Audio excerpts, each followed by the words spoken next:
हिमालय के अंदर छुपा हुआ एक ऐसा राज जो कि सदियों से लोगों को हैरान कर देता है। एक ऐसा राज जो हमारी सोच को झटका दे सकता है।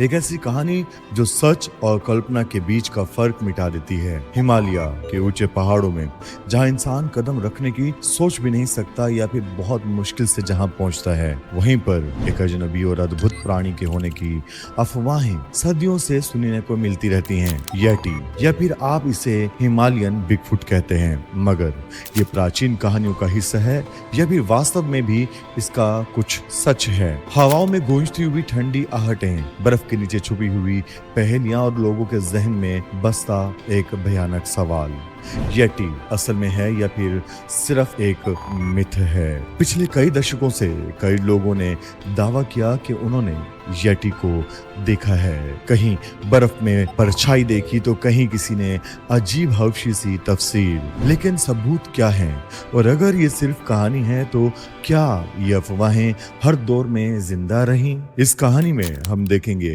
एक ऐसे सबूत जो कि अपने आप को ही हैरान कर दें। हम बात करेंगे उन रिपोर्ट्स की जो सीधा माउंट एवरेस्ट के आसपास से आई हैं, उन एक्सप्लोरर्स की जो कि अपने साथ वहां से येटी के निशान लेकर आए। लेकिन क्या ये सबूत काफी है या फिर हर एक राज हिमालय के अंदर ही छुपा रहेगा? आखिर येटी की असल सच्चाई क्या है? आज हम इस अनसॉल्व्ड मिस्ट्री के हर पहलू को एक्सप्लोर करेंगे। तो दोस्तों, ये सफर शुरू करते हैं हिमालय की बर्फीली वादियों के अंदर छुपी इस कहानी के पीछे एक सच्चाई को समझने के लिए।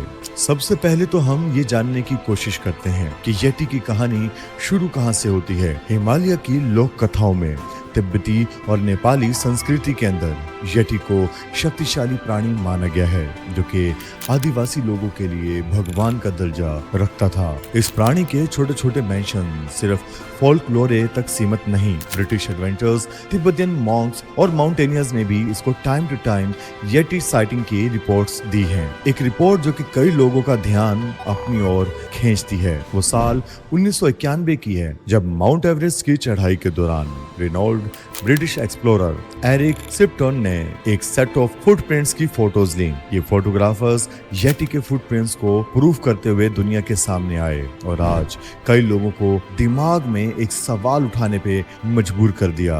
लेकिन सवाल ये है, क्या ये फुटप्रिंट असली थे, किसी येटी के थे या किसी वाइल्ड एनिमल या इंसान के मिस इंटरप्टेड निशान थे? येटी की साइटिंग जो कि कहानियों में है वो हिमालय के ट्राइबल्स और लोकल की जबान से सदियों से सुनने को मिलती आई है। येटी को अक्सर डिस्क्राइब किया जाता है as a tall ape like a creature जो कि डेंस स्नो कवर्ड फॉरेस्ट में रिमोट माउंटेन्स की रेंज में रहता है।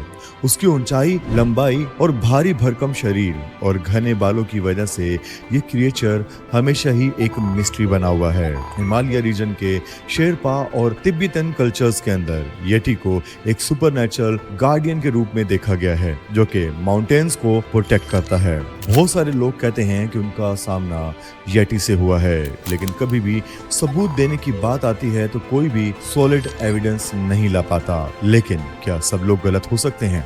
क्या सच में इतने सारे विटनेस की आंखें ये सब कुछ गलत देखती हैं?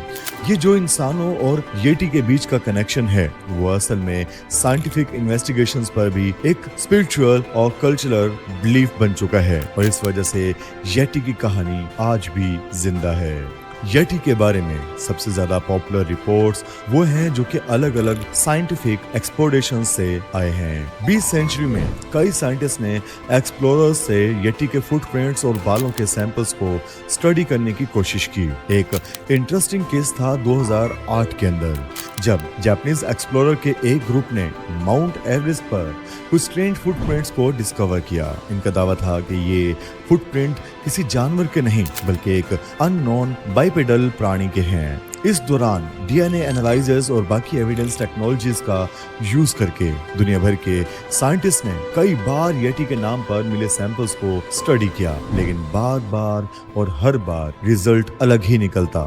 ज्यादातर केसों में येटी के नाम पर मिले फुटप्रिंट्स में भालू के डीएनए बियर्स, वॉल्व्स या फिर अदर एनिमल्स से मैच होते थे, लेकिन सब केसेस में नहीं।